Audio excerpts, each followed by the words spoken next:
도착하면 문건 확인하고 뭐 진검사, 몸검사를 통해서 금품이나 돈 같은 걸 압수하는데 몸검사는 얼마나 끔찍한지 다들 아시죠?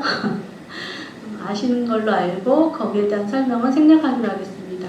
네, 이렇게 진검사나 몸검사를 한 다음에 또 요즘에는 뭐 에이지 검사 한다고 해가지고 피검사도 한다고 그러더라고요. 그래서 피검사 후에 구류장으로 배치돼서 조사를 받게 됩니다. 이 조사 과정에서는 이제는 그 폭행과 폭언이 이제는 당연하게 발생하고 있다고 합니다. 그 다음에 뭐 보안사 구류장이나 직결소 노동 단련대 같은 경우에는 보위부 구류장에서 그렇게 조사를 했기 때문에 이쪽에서는 뭐 심한 몸수색이나 뭐 그런 건 없이 간단한 문건 확인 및 뭐 몸검사 일 정도로 한다고 하는데요. 또 최근에는 간간히 뭐 직결소에서도 또 심한 몸수색을 한다는 이런 게 좀 요새 간간히 들리고 있습니다. 퇴소하는 경우에는요, 퇴소 절차에서는 크게 두 가지로 있는데, 아까 강제 송환된 탈북자가 마지막 형을 받을 때까지 보면 이감되는 여러 구금시설이 있듯이 이렇게 이감되는 과정과 바로 해서 출소되는 과정, 이 두 가지가 있는데요. 이감되는 과정에는 보통 구류장 같은 경우에는 재판이나 예심 이런 거 없이 그냥 범죄가 입증되면은 다음 구금시설로 이감을 하게 됩니다. 그 대신에 뭐 무혐의를 받을 경우에는 퇴소를 시키는데요. 이 경우는 보위부 같은 경우는 매우 드물다고 합니다. 그리고 만약 퇴소를 무혐의로 퇴소를 받는다 하더라도 지속적인 그 감시가 이루어진다고 합니다. 보안사 구류장 같은 경우에도 뭐 예심이나 재판 판결 후에 해당하는 타 구금시설로 이송이 되고요. 그 다음에 출소 같은 경우에는 뭐 교양 처분을 받고 뭐 바로 퇴소한다고 합니다. 그러나 직결소나 뭐 노동 단련대도 비슷하게 직결소 같은 경우에는 거주지 담당 안전원이 오면 함께 다음 구금시설로 거주지로 가고, 노동 단련대에서는 또 다른 데로 갈 경우에는 또 담당 안전원과 함께 가기로 합니다. 보통 이렇게 한 곳에서 다른 곳으로 이감될 경우에는 담당 안전원 보안원이 함께 가고요. 보통 한 사람은 아니고, 예를 들어서 뭐 직결소나 단련대 같은 경우에는 약간씩 5명에서 10명 정도 때를 지어서 가는 경우가 있는데, 이럴 경우에는 2명씩 2인 1조로 해가지고 수갑을 차거나 아니면 포박을 한 상황에서 뭐 도보 아니면 뭐 걸어가거나 기차를 타거나 아니면 차를 타고 이동을 하게 된다고 합니다.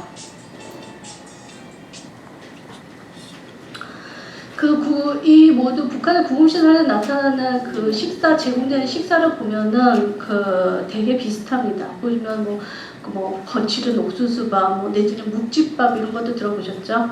옥수수국 등 주로 옥수수가 주류이고 보통 한 끼에 200g 정도 되는데요. 200g이면 근데 많아야 200g이라고 합니다. 근데 200g은 제가 좀 물어봤는데 정확히는 아니지만 종이컵 하나 정도? 그 정도라고 생각하시면 될 것 같고요.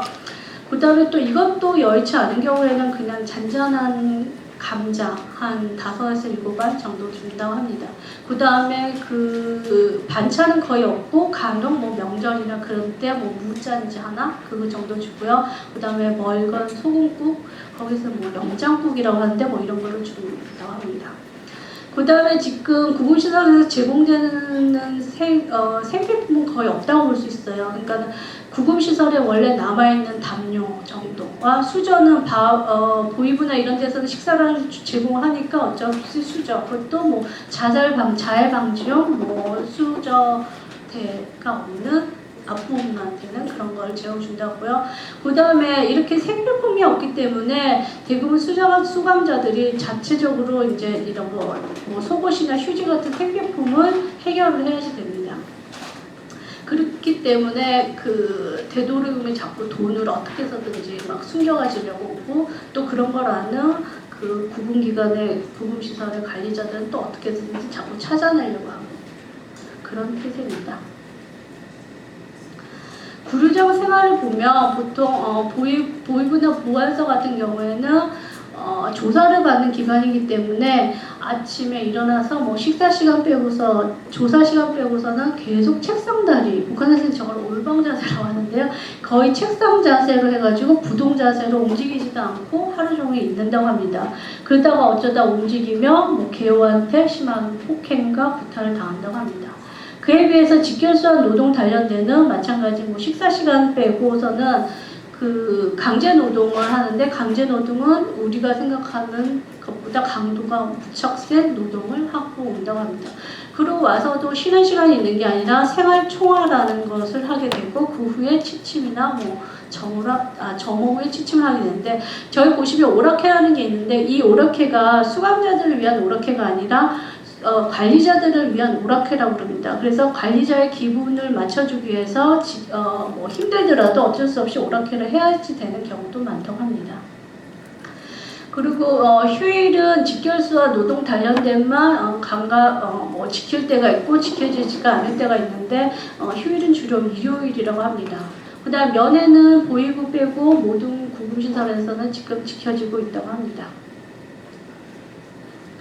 관리 체계를 살펴보면 우선 보이부 같은 경우에는 보이부 예상 구류장이 그러니까 보이부 전체가 아니라 보이부 안에 구류장만 살펴봤을 때, 보이부 구류장은 보이부 예신과장이 관리 주체가 돼서 그 밑에 보이원, 개호 이런 식으로 해가지고 구류장을 관리하게 된다고 합니다. 그다음 보안서 같은 경우에도 보안서 예신과에서 예신과가 주체가 되고, 예신과장 밑에 보안원, 개호 이런 식으로 체계가 이루어진다고 합니다.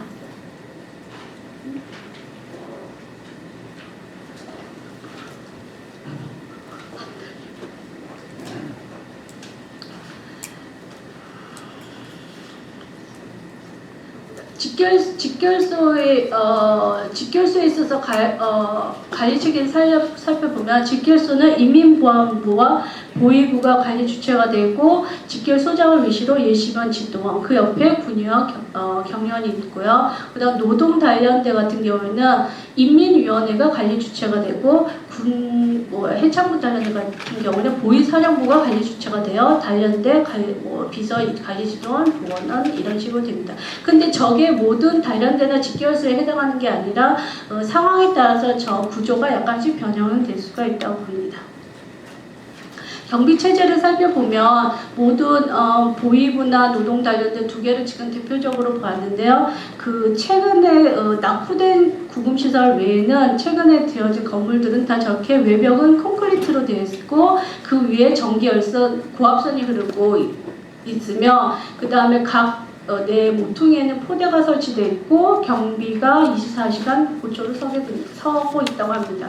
그래서 구류장 구금시설 안에서는 도주가 힘들고, 보통 다른 구금시설로 이감을 하거나 아니면은 노동 작업장으로 이송할 때 그때 많은 도주가 발생한다고 합니다. 마지막으로 구금시설의 인권 실태와 개선 방안을 살펴보면, 그 전에 지금 보시는 거는 북한이 가입하고 있는 국제교육약 다 아시죠? A교약, B교약, 여성차별철폐폐약, 그 다음에 아동권리협약은 비준이고요. 이런 게 있습니다. 시설면에서 보면 아까 보시다시피 북한의 구금시설은 매우 좋지가 않습니다. 시설도 낙후되고 비위생적이고 또 프라이버시도 보호되지 않고요. 의료시설도 뭐 제대로 진료실도 없고 의료 도구도 별로 없고, 그 다음에 작업장 역시 작업 도구도 미비되어 있는 상황입니다. 이렇듯 북한의 구금시설은 모든 사항들이 지금 국제 피구금자 처우 준칙에 맞지 않고 있음을 저희가 알 수 있습니다. 우정체계 봐서 먼저 입소과정과 퇴소과정, 그 다음 생필품 미지급, 부족함, 식사량, 강제노동 이런 것들이 다들 우리가 아시는 비규약의 여러 조항들을 다 위배하고 있음을 알 수 있습니다. 그 다음에 관리자를 보면요, 관리자는 구금시설에 있는 수감자를 대상으로 했을 때 고문과 가문행위, 가혹행위를 주로 하는 주 가해자가 됩니다. 즉 관리자들이 수감자를 어떻게 다루느냐에 따라서 수감자들이 받고 있는 폭행과 강제노동, 식사량이 달라질 수 있고, 또 이들의 가혹행위에 따라서 고문 및 강제노동 후에 나타나는 후유증 정도, 심지어 영양실조 이런 것들이 나타날 수도 있습니다. 주 원인 이것들이 나타날 수도 있습니다. 실제로 이거에 관한 증언은 아시다시피 많이 나타나고 있습니다. 이런 관리자들이 수감자들에게 가해지는 인권 침해는 보시다시피 비규약의 여러 조항들을 위배하고 있으며 또 고문방지 협약 제16조에도 위반되고 있음을 알 수 있습니다. 구금시설에서 일어나는 인격피해를 좀 세부적으로 봤을 때 아직까지 보위부에서는 비공개 처형이 일어나고 있는 것을 알고 있는데요. 이것은 여러분 잘 아시는 비규약의 생명권과 신체와 자유를 안전에 대한 권리 이런 걸 많이 위배되고 있음을 알 수 있습니다. 그리고 강제 낙태와 유아살해 이런 것도 여전히 구금시설에서 발생하고 있는데요. 특히 북한은 중고아의 출생을 용납하지 않아서 북송된 북송된 임신 여성의 강제 낙태를 시키고 있음을 증언 통해서 알 수 있습니다. 좀 더 예전하고 틀리다면 예전에는 임신한 여성들한테 막 강제 노동을 시키고 고문을 하고 폭행을 해가지고 자연적으로 낙태를 시키게 하는 그런 방법을 택했는데 최근에 들어서는 이제 병원에 데리고 가서 그나마 약물이나 이런 식으로 유도분만 이런 식으로 해가지고 강제 낙태를 유도하고 있다고 합니다. 근데 이게 북한 형사소송법에 보시면 산전 3개월부터 산후 9개월까지 기간에는 구속 처분을 할 수 없다라는 조항이 있는데 이 자체를 이 북한에서도 스스로 지키고 있지 않음을 알 수 있습니다. 고문 및 폭행도 구금시설에서 지금 모든 구금시설에서 나타나고 있는데요. 특히 보위부의 구류장에서는 조사 과정에서의 구타, 그 다음에 개호들의 폭행이 주로 발생되고 있고, 직결손한 노동단련들 같은 경우에는 책임 작업량 미완수에 따른 심한 구타에 대한 증언들이 많이 나타나고 있습니다. 이런 거는 구금시설 내 공폭행은 마찬가지로 비규약에 많이 위배되고 있고, 또 형사소송법 167조 보이시죠? 그 예심원의 자격, 역할 이런 거에 대해서 위배되고 있음을 알 수 있습니다. 그리고 여전히 성폭행도 지금 이루어지고 있는데요. 이것은 또 비규약에 보면 비인도적인 또는 굴욕적인 취급이나 형벌을 받지 않는다 이런 데에 위배되고 그 위에 여러 비규약 조항들에 위배되고 있고, 특히 여성차별 철폐 협약에도 위배되고 있음을 알습니다. 마지막으로 좀 개선 방안을 나름대로 좀 정리를 해봤는데요.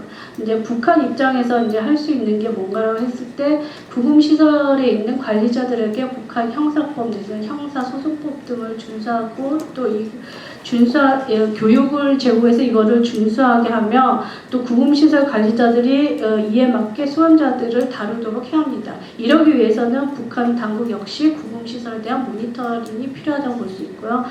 또 이제 수감자 입장에서는 북한 주민을 대상으로 해서 수감자의 권리에 대한 교육이 필요하다고 볼 수 있습니다. 이제 국제사회가 할 수 있는 방법을 보면은 우선 북한 구금시설의 인권 침해에 대한 여론을 조성하기 위해서 인권 침해에 대한 구체적인 증거 수집을 하고 자료를 제시해서 북한 정부가 문제의식을 갖도록 합니다. 그러기 위해서는 북한 구금시설에 대한 지속적인 모니터링이 필요하다고 볼 수 있습니다. 또 이제 만약에 북한이 국제사회에 지원을 요청한다면 특히 시설과 생활 환경 면에서 개선을 해달라는 지원을 요구한다면 국제사회는 낙후된 시설 보수, 의료 장비 및 의약품 제공, 그다음 술감자들을 위한 식사 지원, 식량 지원 이런 것들을 할 수 있을 거라고 생각했고요. 또 인권 침해 개선에 대한 도움을 요청한다면 국제사회는 북한하고 함께 국제 인권 기술을 협력하고 국제사회 구금시설을 견학할 수 있는 기회를 제공하는 등 이런 지원을 해줄 수 있을 거라고 것으로 생각하고 정리해 보았습니다. 네, 이것으로 북한의 구두장, 직결서, 교양서, 단련대에 대한 운영 체계와 이것 실태에 대한 발표를 마치겠습니다. 감사합니다.